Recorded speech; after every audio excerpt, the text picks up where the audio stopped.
حضرت حبیب بن زید کا تڑپا دینے والا واقعہ، خدا کی قسم جسے پڑھ کر آنکھوں میں آنسو جاری ہو گئے۔ آپ بھی ایک دفعہ لازمی پڑھیں۔ مسلمہ کذاب نے نبی کریم صلی اللہ علیہ وآلہ وسلم کو خط لکھا، میرے ساتھ ایک معاہدہ کر لیں، جب تک آپ حیات ظاہری میں ہیں آپ نبی ہیں، جب آپ کا وصال ہو جائے تو میں نبی۔ یہ معاہدہ کر لیں کہ آدھی عرب کے نبی آپ، آدھے کے عرب کا میں نبی۔ معاذ اللہ۔ اس کے خط پر نبی صلی اللہ علیہ وآلہ وسلم نے جواب میں لکھا، میں تو اللہ کا رسول ہوں جبکہ تو کذاب ہے، جھوٹا ہے۔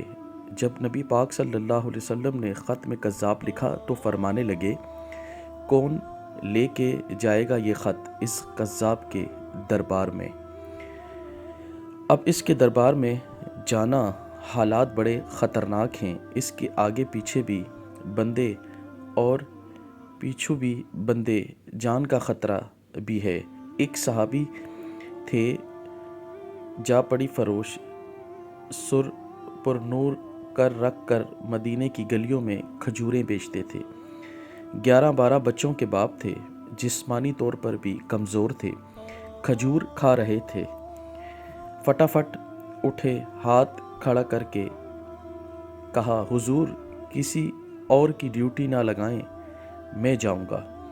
جب یہ الفاظ جلد بازی میں کہے تو ان کے منہ سے کھجور کے ٹکڑے مجلس میں بیٹھے صحابہ کرام کے چہروں پر گرے۔ ایک صحابی کہنے لگے، اللہ کے بندے پہلے کھجور تو کھا لے، بڑی جلدی ہے تجھے بولنے کی۔ مسکرا کر کہنے لگے، اگر کھاتے کھاتے ڈیوٹی کسی اور کی لگ گئی تو کیا کروں گا، مجھے جلدی ہے۔ اللہ اکبر۔ حضور صلی اللہ علیہ وآلہ وسلم نے اپنا نیزہ دیا، گھوڑا دیا اور فرمایا، ذرا ڈٹ کے جانا اس کذاب کے گھر۔ وہ صحابی عقیدت کی ناظری جھکا کے کہنے لگے، محبوب خدا آپ فکر ہی نہ کریں۔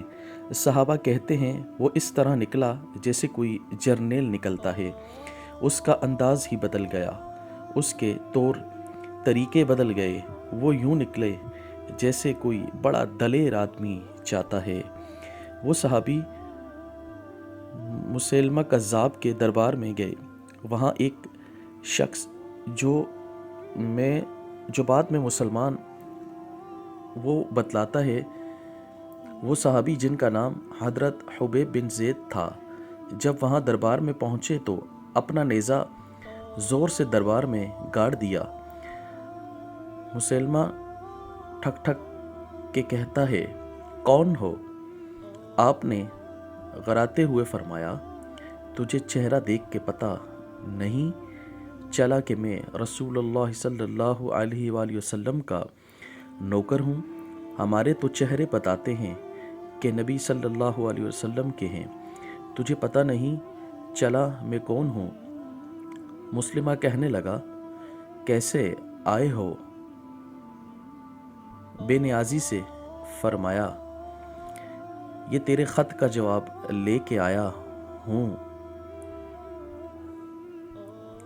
بادشاہوں کا طریقہ یہ تھا کہ وہ خط خود نہیں پڑھتے تھے، ساتھ ایک بندہ کھڑا ہوتا تھا، وہ خط پڑھتا تھا۔ تو مسلمہ نے خط اس کو دیا کہ پڑھو۔ جب اس نے خط پڑھا تو اس میں یہ بھی لکھا تھا، تو کذاب ہے۔ استغفر اللہ، اللہ اکبر۔ یہ جملہ وہاں موجود سب نے سن لیا، اکیلے میں ہوتا تو بات اور تھی۔ وہ آگ بگولا ہو گیا، آنکھیں سرخ ہو گئیں۔ سامنے حضرت حبیب بن زید کھڑے تھے، غصے سے تلوار لے کر اٹھا اور کہنے لگا، تیرے نبی نے مجھے کذاب کہا، تیرا کیا خیال ہے؟ حبیب بن زید مسکرا کر فرمانے لگے، خیال والی بات ہی کوئی نہیں، جسے میرا نبی کذاب کہے وہ ہوتا ہی کذاب ہے، تو 7 سمندروں کا پانی بھی بہا دے تو بھی تیرا جھوٹ نہیں دھل سکتا۔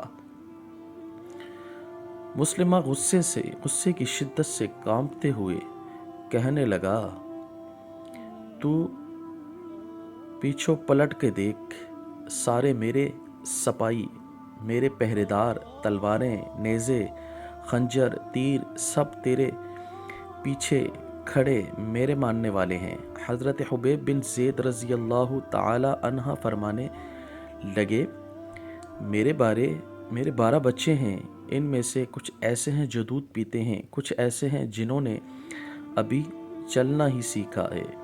میں حب رسول صلی اللہ علیہ وآلہ وسلم کا پیغام لے کر نکلا تھا تو میں نے پلٹ کے بچے نہیں دیکھے، تیرے پہرے دار کیسے دیکھ لوں؟ جو جی میں آتا ہے کر، غلام محمد صلی اللہ علیہ وآلہ وسلم جان دینے سے نہیں ڈرتے۔ مسیلمہ نے زور سے تلوار ماری، بازو کٹ کر گر گیا۔ کہنے لگا، اب بول، اب تیرا کیا خیال ہے؟ آپ فرمانے لگے، تو بڑا بے وقوف ہے، ہمیں آزماتا ہے، ہمیں تو بدر سے لے کر احد تک سب آزما چکے ہیں، تو ابھی بھی خیال پوچھتا ہے۔ میرا خیال وہی ہے جو میرے نبی صلی اللہ علیہ وآلہ وسلم نے فرمایا۔ مسلمہ نے پھر تلوار ماری، دوسرا ہاتھ کٹ گیا۔ کہنے لگا، میں تجھے قتل کر دوں گا، باز آ جا۔ آپ فرمانے لگے، تو بڑا نادان ہے، ان کو ڈراتا ہے جو فجر کی نماز پڑھ کر پہلی دعا ہی شہادت کی مانگتے ہیں، جو کرنا ہے کر لے۔ مسلمہ کذاب نے تلوار گردن پر رکھی، کہنے لگا، میں تیری گردن کاٹ دوں گا۔ حبیب بن زید رضی اللہ تعالی عنہ فرمانے لگے، کاٹتا کیوں نہیں؟ روایت کرنے والا فرماتا ہے، مسلمہ کے ہاتھ کانپتے تھے، تلوار چلائی، گردن کٹ گئی۔ ادھر مدینے میں حضور صلی اللہ علیہ وآلہ وسلم کی آنکھوں میں آنسو آئے۔ صحابہ کرام رضی اللہ تعالیٰ نے پوچھا، یا رسول اللہ صلی اللہ علیہ وآلہ وسلم کیا ہوا؟ فرمایا، میرا حبیب شہید ہو گیا ہے اور رب کریم نے اس کے لیے جنت کے سارے دروازے کھول دیے ہیں۔ سبحان اللہ، ماشاء اللہ۔ آپ دیکھ سکتے ہیں اتنا ایمان افروز واقعہ، حضور کے ایک فرمان پر لبیک کہا، حضرت حبیب بن زید رضی اللہ تعالیٰ نے جام شہادت نوش کر دی۔ ایسے عاشق تھے، نہ گھر بار دیکھا، نہ اگر نہ مگر کہا، نہ کچھ سوال کیا، کہا حضور میں حاضر ہوں، اور اتنی جلدی سوال کیا کہ مجھ سے پہلے کوئی نہ کھڑا ہو جائے۔ کاش کہ ہمارے اندر بھی حضور کی ایسی محبت جاگ جائے۔ شہادت تو درکنار، ہم حضور کی سنت کی تعبیر نہیں کرتے، حضور کے نام پر بس نام تو لیتے ہیں مگر ان کے فرمان پر عمل نہیں کرتے۔ ان کے نام لیوا تو ہیں، نماز روزے حج کی پابندی نہیں کرتے۔ اللہ پاک ہمیں استقامت عطا فرمائے۔